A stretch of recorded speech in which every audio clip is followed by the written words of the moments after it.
I woke up to a frantic neighbor calling at dawn. My 84-year-old grandmother was shivering on my porch with garbage bags. My parents had dumped her like trash to steal her home for my brother, but they forgot I held the power of attorney. This is where the story truly begins, and you won't want to miss what happens next. Make sure you're subscribed to see it through to the end. We're always curious. Where in the world are you all watching from today? Let us know in the comments. I was already awake when the phone rang, though my body felt like it was made of lead. I had just finished a grueling stretch of 3 double shifts at the rehabilitation center, my muscles aching in that deep, thrumming way that makes sleep almost impossible. I was sitting on the edge of my bed, staring at the gray light filtering through the blinds, trying to summon the energy to walk to the kitchen for a glass of water. My head was pounding, a tension headache that had started at the base of my skull 2 days ago and refused to leave. When my phone buzzed on the nightstand, the screen lighting up the gloom, I flinched. The clock read 5:32 a.m. No one calls at 5:32 a.m. unless someone is dead or dying. I grabbed the phone, my heart instantly hammering against my ribs, expecting the hospital calling me back in, or worse. The caller ID didn't say Mom or Dad. It said Mrs. Gable. Mrs. Gable was my next-door neighbor, a sweet, elderly woman who usually only texted me pictures of her prize-winning hydrangeas or to let me know if a package had been left in the rain. "Hello," my voice rasped, thick with exhaustion. "Elizabeth, oh, thank God you answered." Mrs. Gable's voice was high, pitched with a panic I had never heard from her before. "Honey, you need to come to your front door, right now." "What? Why? Is your husband okay?" I was already standing, the adrenaline flushing the fatigue out of my system. "It's not me, honey. I think it's your grandmother. I was letting the dog out, and I saw a car speed off, and oh, just come outside, Elizabeth, please." I didn't even put on shoes. I ran down the stairs, nearly tripping over my own feet, and tore open the front door. The morning air was biting, a damp, cold mist clinging to everything. And there she was, sitting on the wicker love seat on my porch, huddled inside a thin, knitted cardigan that offered absolutely no protection against the 50-degree chill, was Nana Rose. She looked tiny. That was the first thing that hit me, how small she looked against the cushions. Next to her were 3 black heavy-duty trash bags, cinched tight with yellow ties. She was staring out at the driveway, her silver hair uncombed and matted on one side as if she had been pulled directly from bed. Her hands, spotted with age and trembling violently, were clutching her purse so tight her knuckles were white. "Nana," I breathed out, the word freezing in the air. She turned her head slowly. Her eyes were glassy, filled with a confusion that terrified me. For a second, she looked at me like I was a stranger. Then, recognition flickered, and her face crumpled. "Lizzie," she whispered, her voice cracking. They said you were expecting me. They said I live here now." I rushed to her, falling to my knees on the cold concrete porch, wrapping my arms around her freezing frame. She felt like ice. She wasn't just cold, she was hypothermic. "Who, Nana? Who said that?" I rubbed her arms frantically, trying to generate friction, trying to transfer my own body heat into her. "Who dropped you off?" She looked over my shoulder, back toward the street where the taillights would have long since faded. A single tear tracked through the wrinkles on her cheek. "Maria and Joshua," she said, naming my parents. "And Jaxon. They said the house is for Jaxon now. They said I'm too much trouble, Lizzie. They said it was your turn." I looked at the trash bags, her life reduced to garbage bags, and then back at her devastatingly humiliated expression. My parents, her own daughter and son-in-law, hadn't just moved her out. They had dumped her on my doorstep before the sun came up like an unwanted animal, so they could steal her home for my golden child brother. The rage that surged through me wasn't hot, it was cold. It was absolute zero. It clarified everything. I looked at my grandmother, shivering and discarded, and I realized my parents hadn't just made a mistake. They had declared war. Getting Nana Rose inside was an ordeal that broke my heart in slow motion.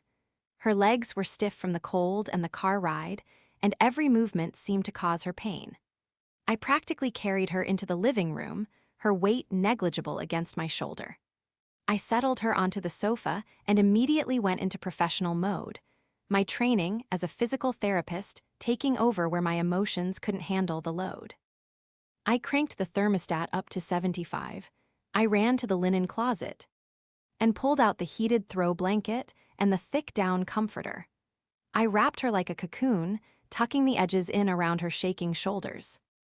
"I'll make tea," I said, my voice sounding strangely steady to my own ears. "Earl Grey, plenty of sugar, just how you like it." She nodded, staring blankly at the fireplace. "They changed the locks, Lizzie," she murmured, almost to herself.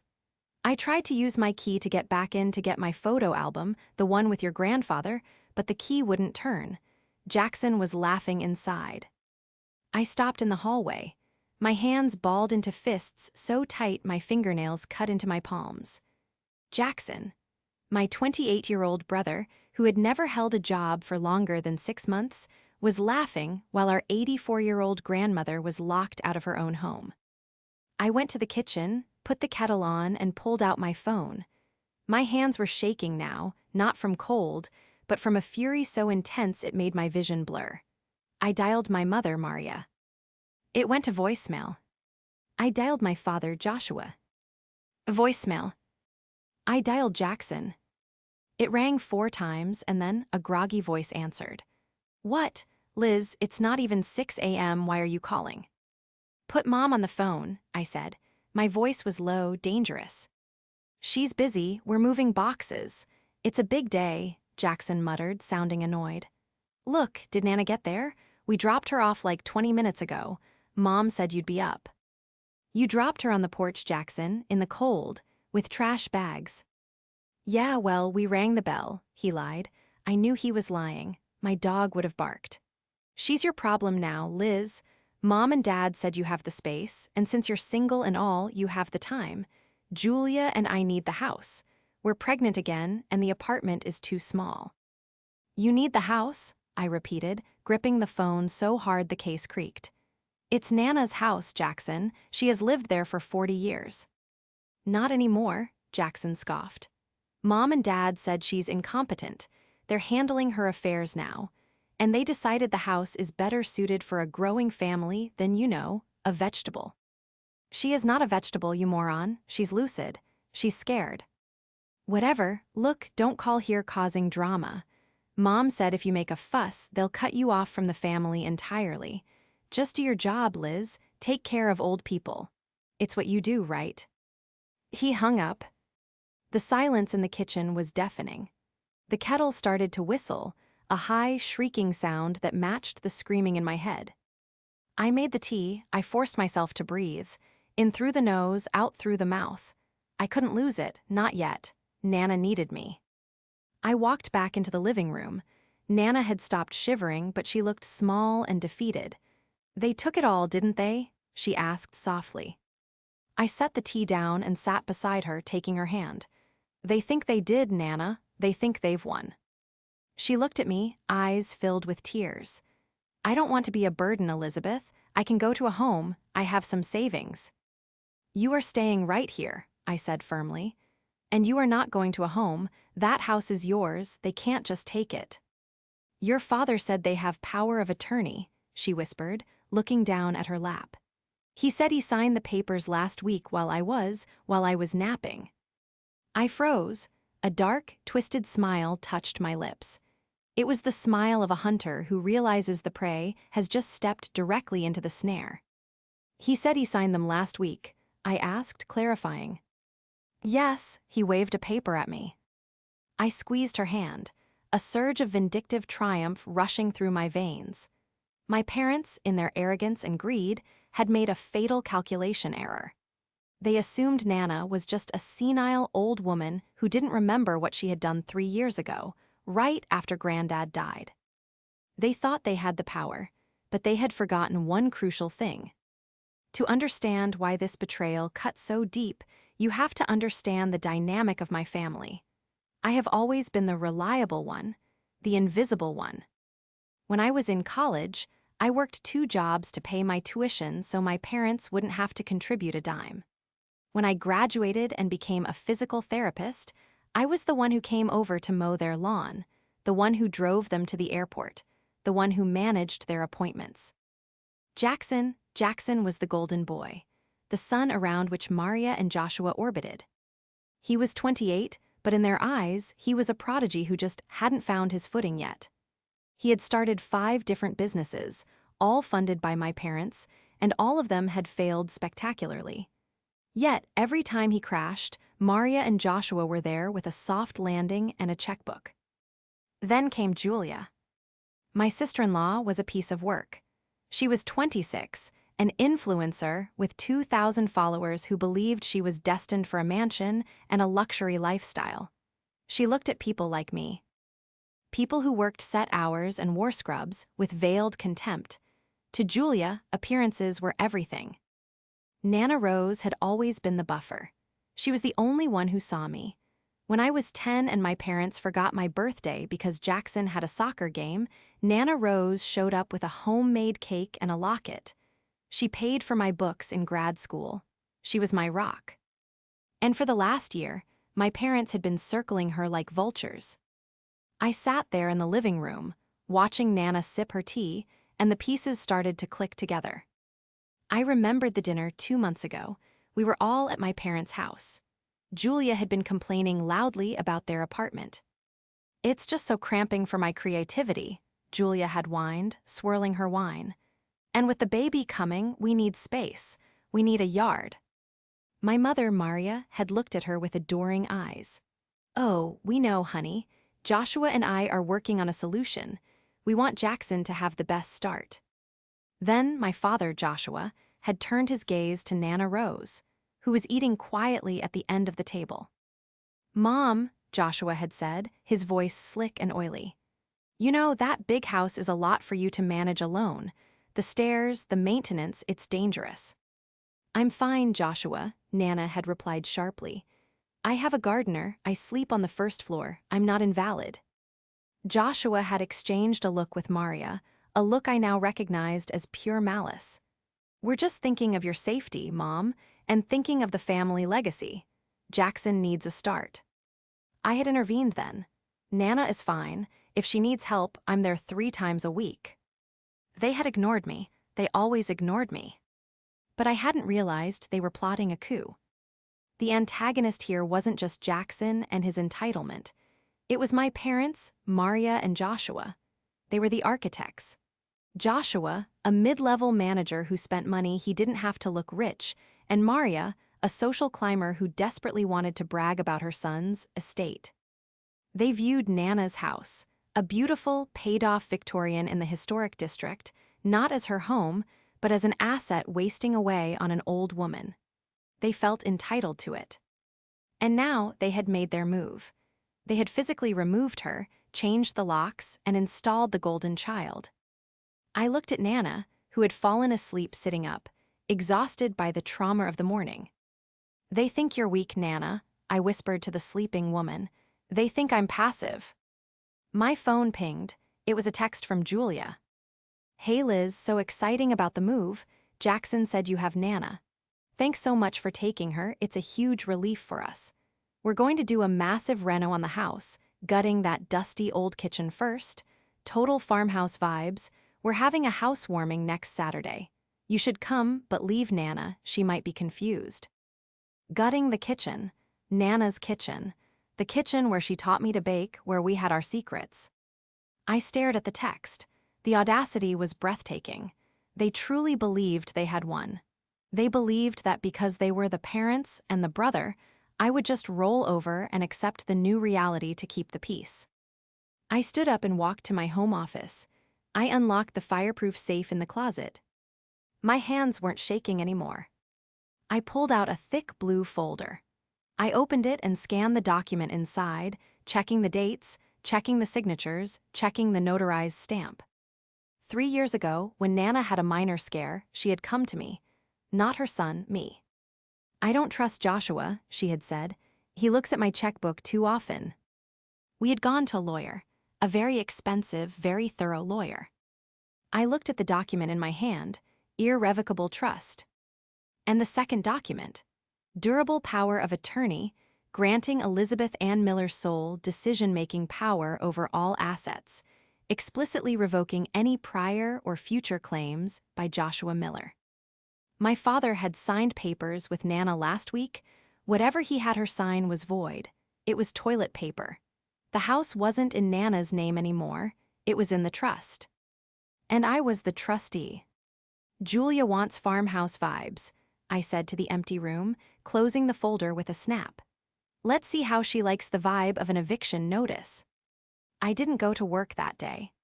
I called the clinic and told them I had a family emergency, which was technically the truth, though the emergency was that my family had mutated into monsters. After I settled, Nana rose into the guest room, which I had set up with her favorite quilt and a stack of her gardening magazines. I went straight to the kitchen table and opened my laptop. The rage was still there, sitting heavy in my gut like a stone, but it had calcified into something cold and hard. I wasn't just angry anymore, I was methodical. I needed to know exactly how deep the rot went before I started cutting. My first call wasn't to my parents, it was to Mr. Henderson. Mr. Henderson was the estate attorney Nana N. D. I had seen 3 years ago. He was a man who wore bow ties and spoke in paragraphs, and he terrified people like my father because he exuded the kind of quiet, expensive competence that frauds shrink away from. Elizabeth, his voice rumbled over the speakerphone. To what do I owe the pleasure? How is Rose? She's currently sleeping in my guest room because my parents dumped her on my porch at 5 in the morning and changed the locks on her house, I said, my voice flat. There was a long, heavy silence on the line. Then, the rustle of papers. I see, and I assume they are claiming some sort of authority to do so. My brother says Dad has power of attorney. He says he signed papers with Nana last week. Impossible, Mr. Henderson said, the words snapping like a whip. We established the irrevocable trust 3 years ago. Rose's capacity was fully vetted then. She resigned her rights to the property into the trust, of which you are the trustee. She literally cannot give the house away, even if she wanted to, without your signature. And any power of attorney document signed now would be immediately contested given the diagnosis of mild cognitive impairment we have on file. Not to mention, it wouldn't override your position as trustee regarding the assets. They don't know about the trust, I reminded him. We never told them. Nana was afraid Joshua would yell at her. Well, Mr. Henderson said, his voice dropping to a low, dangerous growl. It appears the time for secrets is over. Elizabeth, if they have removed her from the home, that is an illegal eviction. If they are accessing her accounts, that is theft and elder abuse. Do I have your permission to draft a cease and desist and to prepare an emergency motion for a protective order? Not yet, I said, staring at the wall where a picture of me and Nana hung. I want to see what they've done first. I need to know how much they've stolen. I spent the next 3 hours becoming an investigator. Because I had the real power of attorney, I had online access to every single one of Nana's accounts. I logged into her primary checking account. My breath hitched. The balance, which usually hovered around $15,000, her rainy day fund, was $42. I clicked on the transaction history. Transfer to J. Miller, $5,000 pending.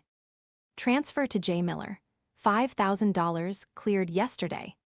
Best Buy, $2,400 cleared yesterday. Rooms to go, $3,100 cleared yesterday.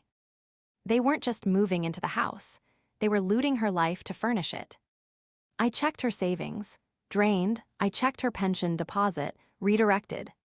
My father, Joshua, had likely bullied a confused bank teller with a fraudulent or recently coerced power of attorney document to get access. He had cleaned her out in less than 48 hours. I felt sick, physically sick. I looked at the rooms to go charge. My brother Jaxon and his wife Julia were buying new furniture for their new house using the money Nana had saved from 50 years of working as a librarian. I stood up, the chair screeching against the floor. I grabbed my car keys. I didn't care that I was wearing sweatpants and a hoodie. I didn't care that I looked like a wreck. I had the leverage. I had the trust documents in my bag. I had the bank statements on my phone. It was time to pay a visit to the happy couple. I drove to Nana's house, my house, legally speaking, with a singular focus. The neighborhood was quiet, lined with oak trees and historic homes, the kind of place where people wave to each other.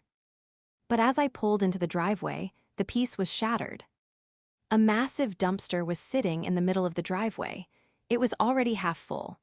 I parked my car behind Jaxon's leased BMW, blocking him in, and got out. The front door was wide open. Blasting from inside was some atrocious pop music. I walked up the steps, the same steps Nana had swept every morning for 40 years, and stepped inside.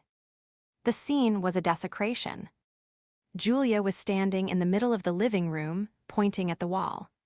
"No, Jaxon, I said the shiplap needs to go horizontal, not vertical, and we need to rip out this carpet today. It smells like old people." Jaxon was by the fireplace, holding a crowbar. He was prying the mantle, the hand-carved mahogany mantle my grandfather had installed, off the wall. "Hey," I screamed. The sound tore out of my throat, raw and primal. The music stopped. Jaxon dropped the crowbar. Julia spun around, her face twisting into a sneer when she saw me.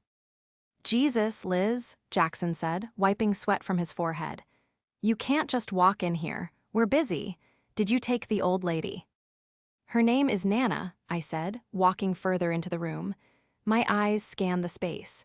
Nana's collection of porcelain birds was gone, the shelves were empty. And yes, she's safe, unlike this house. "We're updating," Julia said, crossing her arms over her chest. She was wearing a pristine white CK suit that probably cost more than Nana's monthly medication. "It's too dark in here. We need to brighten it up. Modernize. You wouldn't understand. You don't have an eye for design." "You need to stop," I said, my voice shaking with suppressed rage. "Put the crowbar down, Jaxon. Get out." Jaxon laughed. It was a cruel, barking sound. "Get out? Liz, this is my house. Mom and Dad gave it to me. We have the keys. We're doing Nana a favor, taking this burden off her hands. She doesn't need a 4-bedroom house." "It's not Mom and Dad's to give," I said, stepping closer. "And it's certainly not yours." "Dad has power of attorney," Jaxon yelled, puffing his chest out, trying to intimidate me. "He signed the deed over to me yesterday. It's done. The papers are filed." "Show me," I challenged. "Show me the papers." "I don't have to show you anything," Jaxon spat. "You're just jealous because you're 32, single, and living in a townhouse while I'm raising the family legacy. You've always been jealous of me, Liz. That's why you're trying to ruin this." "I'm not trying to ruin anything," I said, reaching into my bag. "I'm trying to save you from a felony." I pulled out the photocopy of the trust deed. I slammed it onto the coffee table, the only piece of Nana's furniture they hadn't thrown out yet. "Read it," I commanded. Julia picked it up, her manicured nails tapping on the paper. She squinted at the legalese. "What is this? The Rose Miller Irrevocable Trust? What does that mean?" "It means," I said, locking eyes with Jaxon, "that Nana doesn't own this house. The trust owns this house. And do you know who the trustee is? Do you know who the only person on this planet is who can authorize a transfer of deed or a renovation?" I pointed a finger at my own chest. "Me." Jaxon stared at the paper, then at me. His face went red. "That's fake. Dad said he handled it. He said he got her to sign the quitclaim." "Whatever she signed last week is worthless," I said, my voice dropping to a terrifying calm. "Because she didn't have the title. You can't give away what you don't own, Jaxon. And you are currently destroying property that belongs to a trust. That's criminal damage to property." "You're lying," Julia shrieked, throwing the paper back at me. "Joshua promised us. We already sold our lease. We have nowhere else to go." "Not my problem," I said. "You have 1 hour to pack your tools and get out. If you are still here at noon, I'm calling the police and reporting a break-in." Jaxon grabbed the crowbar again, stepping toward me. I'm not leaving.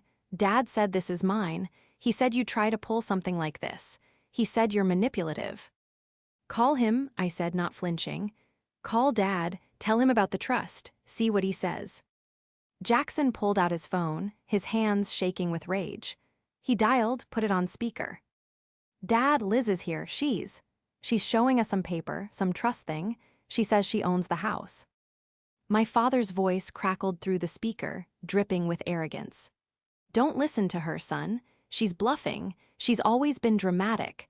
I have the power of attorney. I am the patriarch of this family, and I decide who lives where. Throw her out. He says throw you out, Jaxon smirked, ending the call. So get out before I make you. I looked at my brother. I looked at the hole he had gouged in the wall. I looked at the smug satisfaction on Julia's face. They really thought that because Dad said so, the law didn't apply to them. They were operating on the logic of a dysfunctional family dynamic, not the logic of the real world.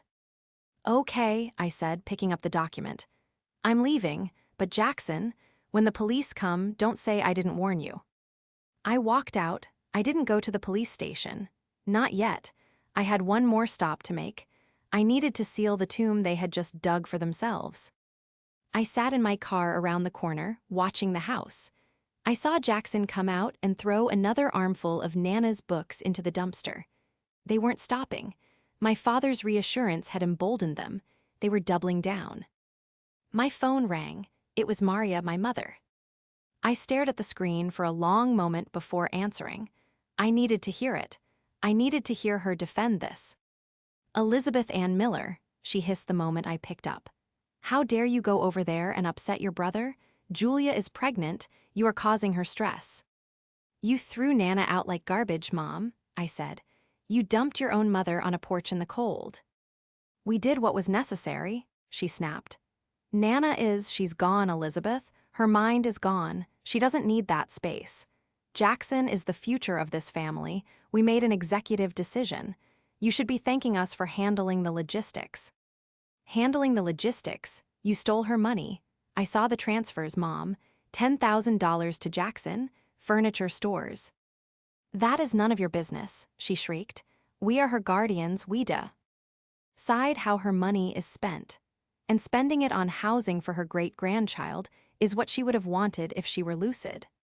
She is lucid, I yelled back, losing my cool for the first time. She's crying in my guest room asking why you hate her. Oh, stop being so dramatic. You always play the victim. Look, if you don't give Jaxon the keys to the garage and stop this trust nonsense, we are going to sue you for kidnapping. We have the POA. We have the rights. You have nothing. You're going to sue me? I asked, a dark laugh bubbling up. Yes, we've already called our lawyer. He says since we have the recent POA, yours is outdated.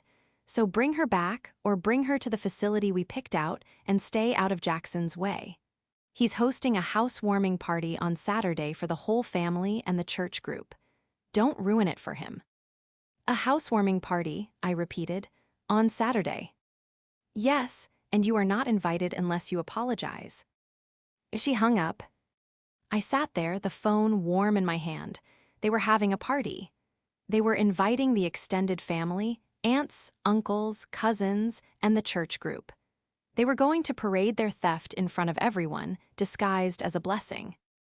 They were going to publicize their crime. I started the car. I drove straight to the bank. I sat down with the branch manager, a woman I had known for years. I placed the trust documents and my ID on the desk. I need to report fraudulent activity, I said, and I need to freeze these accounts immediately. My parents are using a voided POA to drain the trust's funds. The manager looked at the documents, then at the recent transfers. Her face went pale. Elizabeth, these transfers were authorized by Joshua Miller yesterday morning. He claimed it was for medical equipment. It was for a leather sectional from Rooms to Go, I said, sliding the printed transaction list across the desk. And unless you want the bank to be liable for aiding in elder abuse, we need to reverse these. She typed furiously. I'm freezing everything. I'm flagging the POA as contested. But the money? The wire to Jaxon has already cleared. We can try to claw it back, but it might take days. That's fine, I said. Just make sure my father's card is declined the next time he tries to buy lunch. Next, I went to the courthouse. I filed the emergency injunction Mr. Henderson had prepared. I filed the police report for the theft of funds. But I didn't serve the eviction notice. Not yet. I drove home. Nana was sitting at the kitchen table, staring at a picture of her and Granddad. Her eyes were red. They threw out his chair, she whispered. I asked Jaxon. I called him. And he said it was ugly and smelled like smoke. He threw your grandfather's reading chair in the dumpster. My heart broke. I knelt beside her. I know, Nana, I know. Why are they doing this, Lizzie? I gave them everything.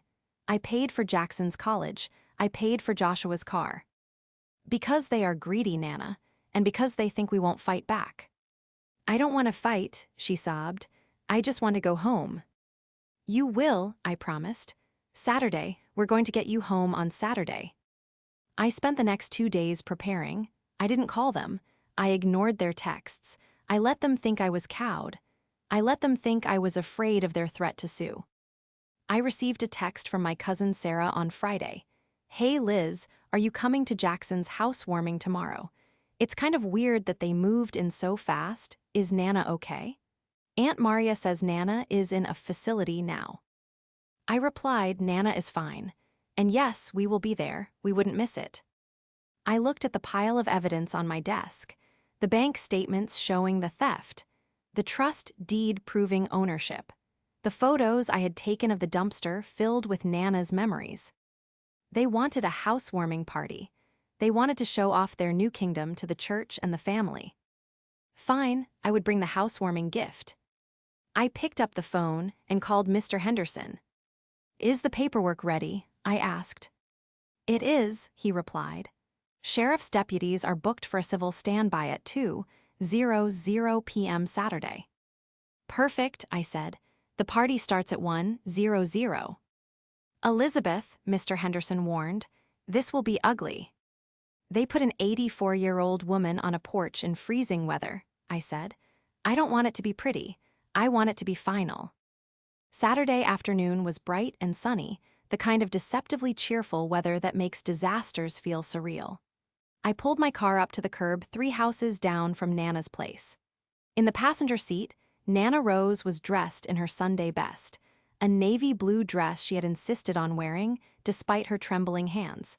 She had applied her lipstick perfectly. She looked like a queen preparing to address a rebellion. Are you ready? I asked, putting the car in park. She took a deep breath, clutching her purse. I'm terrified, Lizzie, but I want my house back. You're going. To get it, I promised. We walked down the sidewalk. The driveway was packed with cars. Balloons, blue and white, Jaxon's favorite colors, were tied to the mailbox. I could hear laughter and the clinking of glasses coming from the backyard. The front door was wide open, welcoming the guests into the stolen kingdom. We walked right in. The living room was crowded. I saw my Aunt Sarah, my Uncle Mike, several of my cousins, and a large contingent from Nana's church, including Pastor Miller, no relation. They were admiring the renovations, the gaping hole where the mantel used to be, the missing bookshelves. Oh, it's so open, one of the church ladies chirped. So modern. Then someone spotted us. The chatter died down instantly. A ripple of silence spread through the room like a cold front. Jaxon was standing near the kitchen island, holding a glass of champagne, looking every inch the lord of the manor. Julia was beside him, hand on her stomach, beaming. My parents, Joshua and Maria, were holding court near the window. When they saw Nana, their faces went slack. Mom, Joshua stammered. He looked at me, his eyes narrowing into slits. Elizabeth, what are you doing here? We told you. We're here for the housewarming, I said, my voice projecting clearly across the silent room. I helped Nana into the only chair left, a folding chair someone had brought. Maria rushed forward, her face flushed red. She lowered her voice to a hiss. Get her out of here, right now. You are embarrassing us in front of the pastor. We told everyone she was in a facility because she was unwell. I'm not unwell, Maria, Nana said. Her voice was thin, but it cut through the room like a razor. I'm just homeless because you threw me out. A collective gasp went through the room. Aunt Sarah dropped her plastic cup of wine. She's confused, Jaxon shouted, stepping forward, trying to regain control of the narrative. He laughed nervously, looking around at the guests. Grandma's mind is, slipping. She forgets we made this arrangement for her own safety. We're taking care of everything. Is that what you call it? I asked, stepping into the center of the room. I opened my bag. Taking care of things? Is that why you emptied her savings account 2 days ago? Shut up, Elizabeth, Joshua roared, stepping between me and the guests. Don't you dare air dirty laundry here. This is a celebration. It's a crime scene, I said calmly. I pulled out the stack of papers. I didn't hand them to my father. I handed them to Uncle Mike, who was a retired forensic accountant. Uncle Mike, could you look at this? I asked. Tell me what the Rose Miller Irrevocable Trust says about the ownership of this property. Mike put on his glasses. The room was deathly silent. My father made a move to grab the papers, but Mike turned his back, shielding them. It says, Mike read slowly, his voice booming, that the property is held in trust. The sole trustee is Elizabeth Miller. The beneficiary is Rose Miller. He looked up, his face darkening. Joshua, this is dated 3 years ago. This predates any power of attorney you claim to have. It's a forgery, Maria shrieked. She forged it. And this, I pulled out the bank printouts. Is this a forgery, Jaxon? A $5,000 wire transfer from Nana's account to yours, labeled gift. Did she give you that gift while she was shivering on my porch at 5 a.m.? Jaxon turned pale. She owed me that, for helping her move. You didn't help her move, I said, turning to the crowd. You dumped her. You put an 84-year-old woman outside in the cold with trash bags so you could play house. I turned to the pastor. Pastor, my parents told you she was in a facility, didn't they? Did they mention that the facility was my front porch before sunrise? The pastor looked at my parents, his expression shifting from confusion to righteous judgment. Joshua, is this true? It's a misunderstanding. Joshua was sweating now, backing up against the wall. We were going to find her a place. We just needed the house immediately because she's delicate. The house isn't yours, I yelled, finally letting the anger loose. It never was. You have been renovating a house you do not own with money you stole. Get out, Jaxon screamed, throwing his glass on the floor. It shattered, sending champagne and glass everywhere. This is MY house. I have the keys. I have the baby coming. You're just a jealous, bitter spinster trying to ruin my life. Actually, a deep voice came from the doorway. Everyone turned. 2 uniformed sheriff's deputies were standing in the entryway, flanked by Mr. Henderson. No one owns this house but the trust, the first deputy said, stepping over the broken glass. And we have a report of trespassing, elder abuse, and grand larceny. Jaxon froze. He looked at the deputies, then at his wife, then at his parents. The bravado evaporated in Stanley, leaving behind a terrified child. Dad, Jaxon whimpered, you said you fixed it. You said the lawyer said it was okay. Joshua was staring at the floor, unable to meet his son's eyes. I thought. Mr. Joshua Miller, the deputy asked. We need to ask you some questions about a series of unauthorized transfers from the accounts of Rose Miller.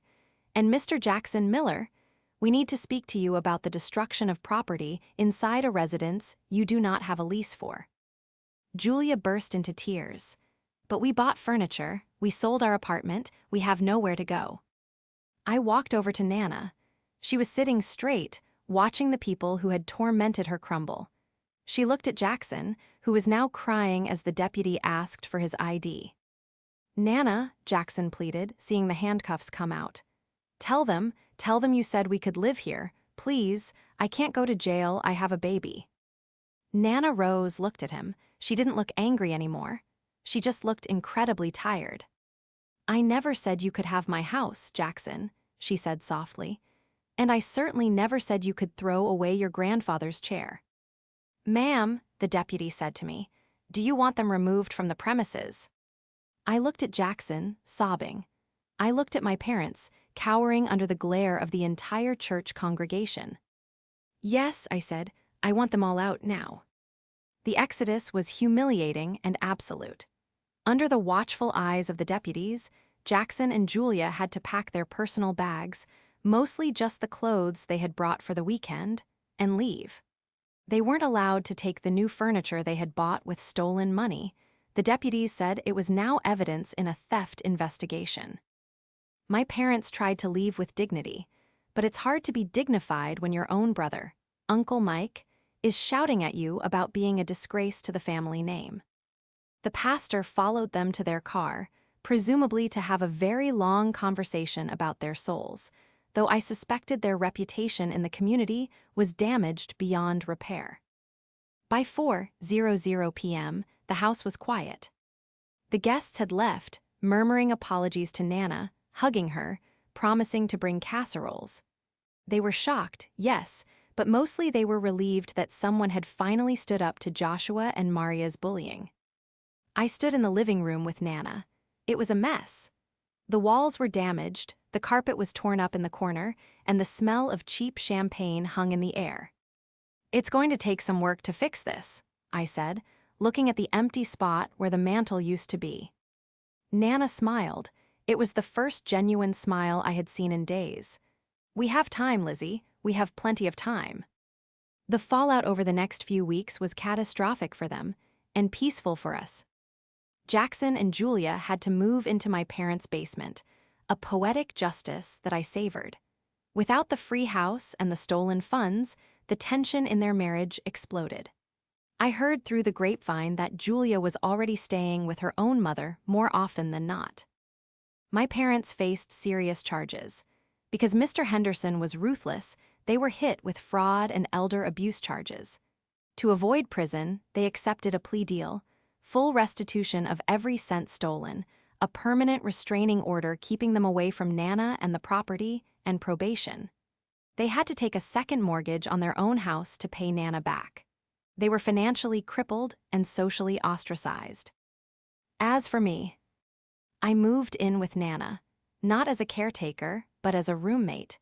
We used the restitution money to fix the house, putting it back the way she wanted it. We found a carpenter who recreated the mahogany mantel from old photos. One evening, a month later, we were sitting on the porch, the same porch where they had dumped her. We were drinking tea, wrapped in blankets, watching the sunset. "You saved my life, Elizabeth," Nana said suddenly, breaking the silence. "You saved mine, Nana," I replied, squeezing her hand. "You were the only one who ever saw me." "I see you now," she said firmly, "and I see that you're the strongest one of us all." I looked out at the street. I thought about Jaxon in the basement. I thought about my parents, drowning in debt and shame. And I thought about us, sitting here in our paid-off house, safe and sound. They had tried to throw us away. They had tried to erase us. But in the end, they had only succeeded in reminding us exactly who held the power. I took a sip of tea. It tasted like victory,